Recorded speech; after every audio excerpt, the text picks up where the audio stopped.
She thought the DNA test would prove her husband was lying. But when the results came back, Dr. Phil's entire team went silent.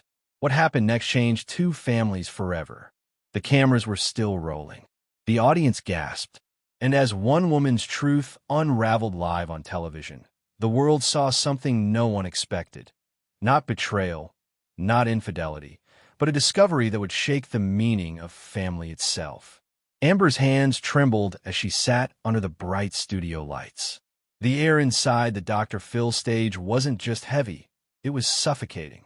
Every seat was filled. Every camera red light glowed. Somewhere behind the curtain, her husband Marcus waited, pacing. Amber clutched the white envelope like it held her entire life. Because in a way it did. She had agreed to this test to prove her innocence, to silence the doubts that had been eating at her marriage. The whispers from Marcus's mother. The late-night arguments that started with, "She doesn't look like me." Dr. Phill leaned forward, his voice calm but sharp. "Amber, you told us you were ready for whatever the truth may be." She nodded, barely breathing. "I just want my family back," she whispered. The audience was still. The paper tore. The world seemed to stop. Amber's eyes scanned the page. Then her lips parted, but no words came out. Dr. Phill glanced at her, then at the monitor behind the stage. Something was wrong. "Amber," he said softly, "can you tell us what it says?" Her hand shook. "It says, Marcus is the father." The audience exhaled in relief. Some even clapped. But Amber didn't smile. Her gaze lingered on the second page. "Then why," she stammered, "does it say my ID? It doesn't match my own mother's record?" The silence that followed wasn't confusion. It was disbelief. Dr. Phill frowned, reading the report again. "This isn't a paternity issue," he said slowly. "This looks like an identity discrepancy." Amber looked at him, her voice barely audible. "What does that even mean?" The producer leaned in, whispering something to Dr. Phill. He blinked twice, leaned back, and said what no one expected. "Amber, it means you may have been switched at birth." Gasps. Murmurs. The room erupted in shock. Amber's hands went limp. The envelope slipped to the floor. The studio lights seemed colder now, brighter, crueler. Amber stared into the void of the audience, her thoughts spiraling. If she wasn't who she thought she was, then who was she? What else in her life had been a lie? Backstage, Marcus covered his mouth, his eyes red. This wasn't the show they came for. This wasn't the ending anyone expected. Amber's world didn't just collapse that day. It folded into itself. The DNA test she thought would save her marriage had just rewritten her existence. And as the crew scrambled for a commercial break, Dr. Phil's voice echoed. "We'll be right back with something we've never faced before on this stage." The music faded. The lights dimmed. But Amber sat frozen, whispering the same sentence over and over. "They said my name doesn't match." No one in the audience knew it yet. But that single phrase would unravel decades of secrets, hidden files, and a truth buried in a hospital long ago. Because the DNA didn't just expose a secret, it rewrote a life. 3 weeks before that moment on stage, life looked ordinary. The kind of ordinary people scroll past without thinking twice. Amber Lawson lived in a quiet neighborhood just outside of Dallas. Brick houses, trimmed lawns, kids' bikes on driveways. From the outside, her life was the picture of calm. A husband who worked hard, 2 kids with gap-toothed smiles, Sunday pancakes, and morning cartoons humming in the background. But inside that home, the air had started to change. It began with little things. Marcus staying quiet during dinner. His mother's sideways glances when the baby photos came out. And then one day, a comment slipped out that Amber couldn't unhear. "She doesn't look like you, Marcus." It was the kind of sentence that slices through the heart and keeps bleeding long after it's said. Amber laughed it off, pretending not to notice the way Marcus's jaw tightened. But at night, when the house was silent, she could feel the distance widening between them. He'd roll over in bed, eyes open, staring into the dark. She'd whisper, "You don't trust me anymore, do you?" And his silence said more than words ever could. Still, Amber tried to hold it together. She planned family game nights, posted happy photos online, captioning them "My World." But behind the filters was a woman crumbling. Then, one night, Marcus's phone buzzed. Amber glanced over, and froze. It wasn't a text. It was a message from a local DNA testing service. Her voice broke when she asked, "What is that?" Marcus looked at her, eyes heavy. I need to know, Amber." The next morning, she packed the kids' lunches in silence. The sound of cereal hitting the bowl was the only thing keeping her from breaking. Her marriage was built on love, but now it felt like a courtroom waiting for evidence. Later that week, she sat alone in the car, scrolling through social media when she stumbled upon a Dr. Phill clip. It was about families torn apart by lies, and something inside her cracked open. For the first time, she said out loud, "Maybe this is how I prove I'm not lying." That night, she made a short video on her phone. Her eyes were red, her voice shaking. "I'm ready to prove the truth," she said, "even if the world's watching." She never expected the video to go viral. Thousands of comments poured in, some supportive, others cruel. And just days later, a producer from Dr. Phil's team reached out. They said her story deserved a platform. Marcus didn't want to go. "We don't need TV for this," he said. But Amber's pride was louder than her pain. "I'm doing it," she whispered, "because I'm tired of everyone questioning me." When the plane touched down in Los Angeles, she thought the cameras would help her reclaim control. She had no idea they'd capture her losing it instead. The night before filming, she stood in the hotel bathroom, looking at her reflection. Her hands trembled as she rehearsed the words she'd say to Marcus on stage. "I love you. I've always loved you, and I'll prove it." But love, as she'd soon learn, doesn't always survive the truth. The next morning, under bright lights and nervous smiles, she walked onto that stage, believing she was there to defend her marriage. She had no idea the DNA envelope sitting in the producer's hand would defend something far bigger. Not her fidelity, not her family, her identity. Because what Amber was about to learn would make every suspicion, every argument, every sleepless night feel small compared to the secret her whole life was hiding.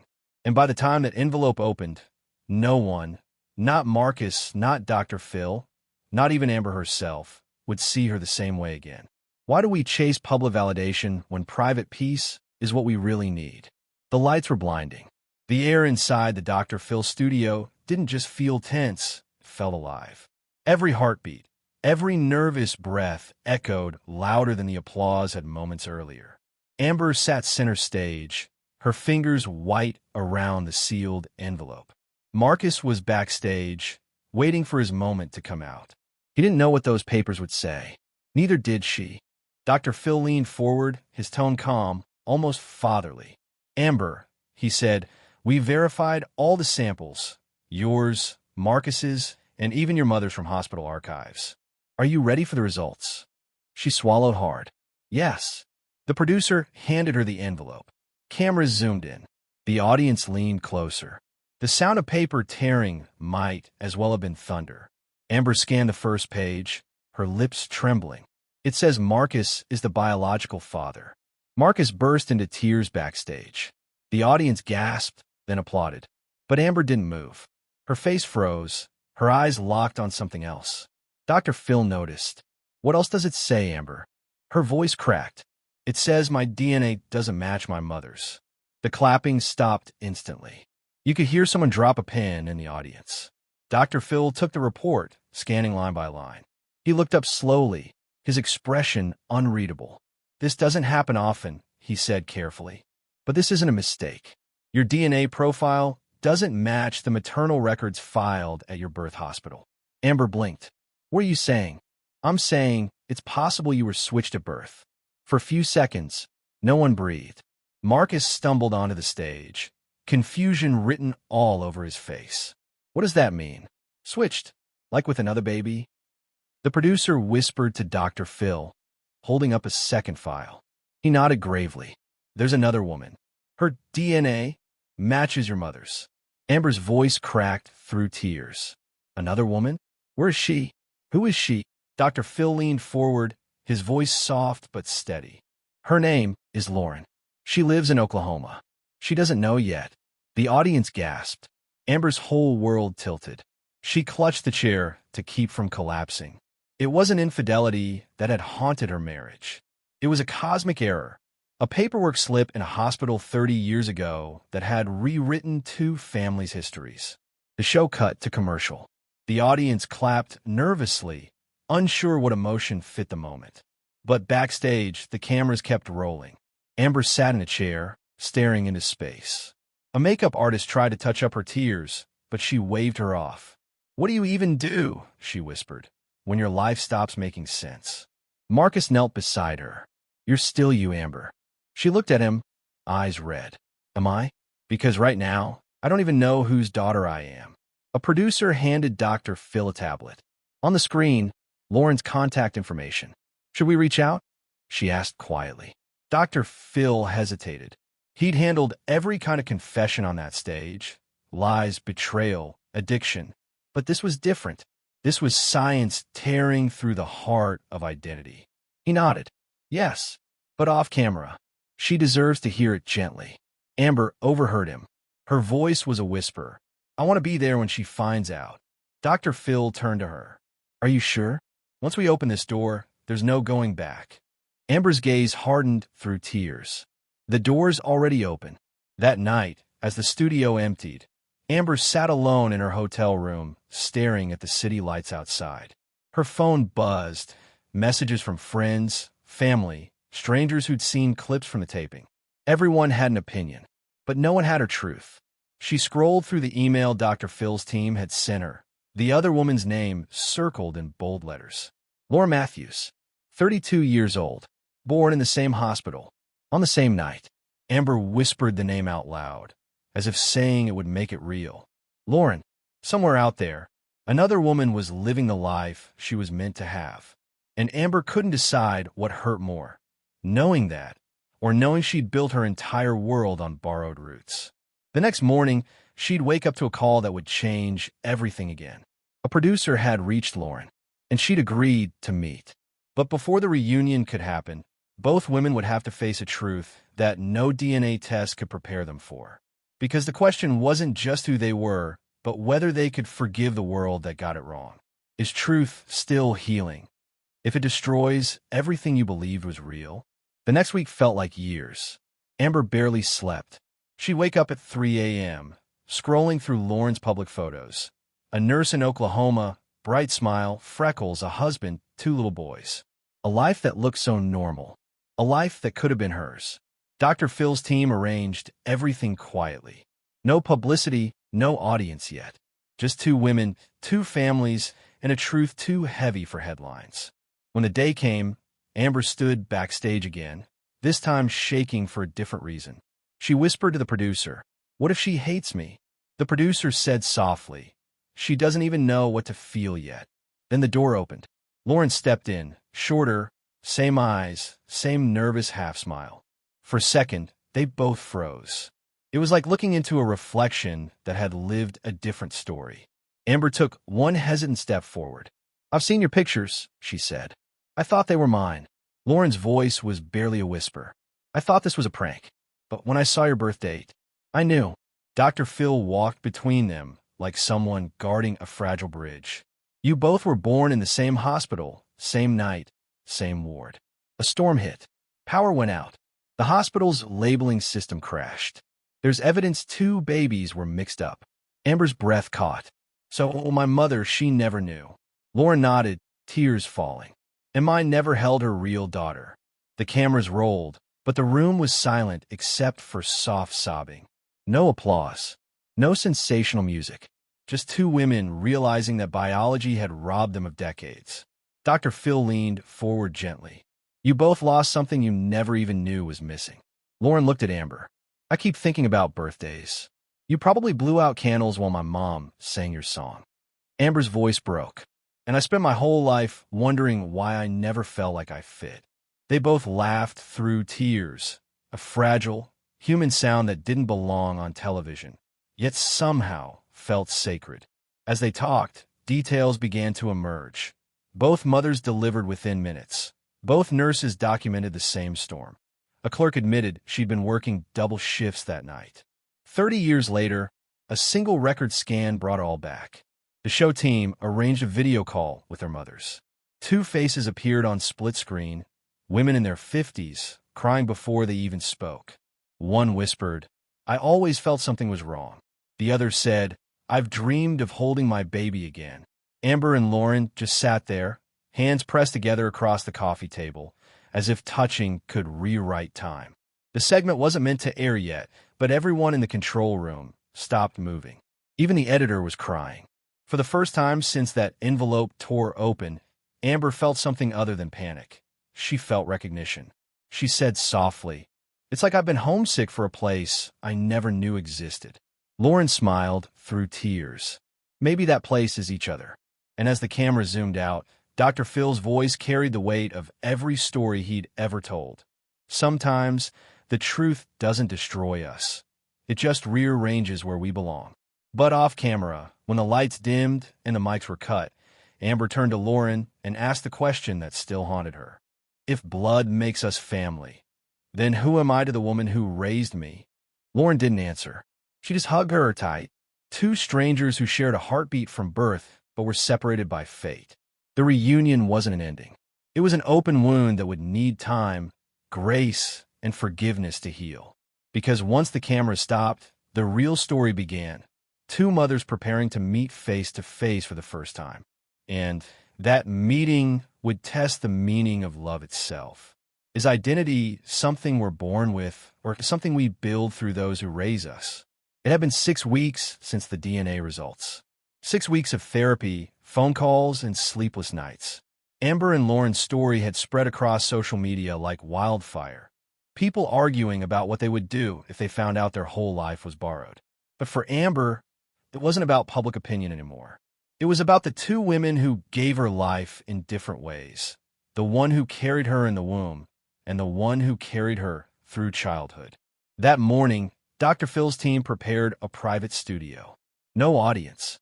No cameras rolling live. Just a circle of chairs. A reunion that didn't need applause, only courage. Amber's mother, Diane, sat on one side, clutching tissues. Across from her sat Linda, Lauren's mother, the woman who'd unknowingly raised Amber's biological daughter.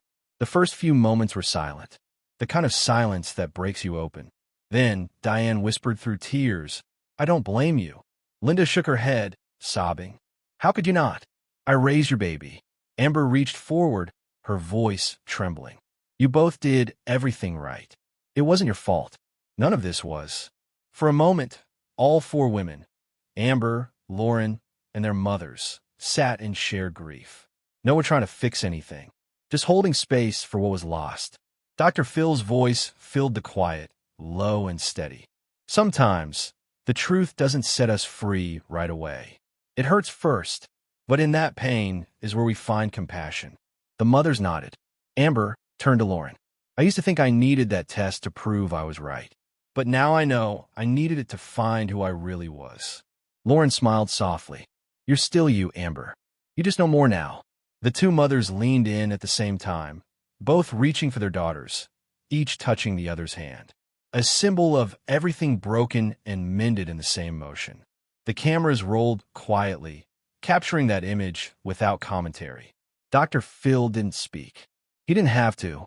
The moment spoke for itself. Afterward, in the hallway, Amber looked at Marcus.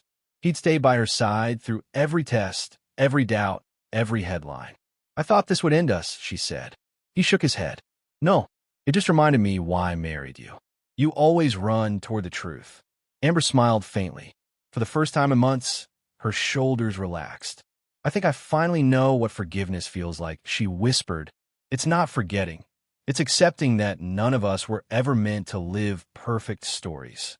Later that night, the production team packed up the last camera. Dr. Phill recorded his closing narration, his voice soft but steady. What began as a test for betrayal became a journey toward belonging. Two women found their truth. Two families found each other. And one question remains for us all. If the truth hurts, is it still worth knowing? The final shot faded on Amber and Lauren walking out of the studio side by side, not looking back. No dramatic music. No big finale. Just two women stepping into the light of their real lives. Forever changed, but not broken. Because forgiveness doesn't erase the past. It redeems it. In the end, it wasn't about DNA or television. It was about identity, empathy, and the courage to face what's real, even when it shatters everything you thought you knew. If this story touched you, share it with someone who's learning to forgive. Because sometimes the hardest truths become the ones that heal us the most. The studio is empty now, just quiet footsteps on polished floors and a faint hum from the lights cooling down. Amber stands near the stage door, fingertips brushing the place where her world once cracked open. Lauren hugs her goodbye. No cameras, no producers, just two women holding on for an extra heartbeat. Dr. Phil's voice drifts in over soft piano. When the truth finds you, it doesn't ask for permission. It just knocks down the walls you built to keep life simple. Cut to a slow montage. Amber tucking her children in a bed. Mark is smiling for the first time in months. Lauren walking into her hospital shift, pausing by the nursery window. Two mothers, Diane and Linda, on a park bench, sharing photos like old friends. Voiceover continues. They say blood is thicker than water, but forgiveness is thicker than both. Because in the end, family isn't defined by who shares your DNA. It's the people who choose to stay when the story gets hard. A final close-up on Amber's hands, placing the old DNA envelope into a keepsake box. She whispers, "I don't need proof anymore." The screen fades to black. Then a single line appears. Truth heals slower than lies, but it heals deeper. Soft piano fades out. If this story moved you, take a moment before you scroll. Think about the people who shaped your life, not by blood, but by love. Share this story with someone who taught you forgiveness. And remember, the truth doesn't break families, silence does.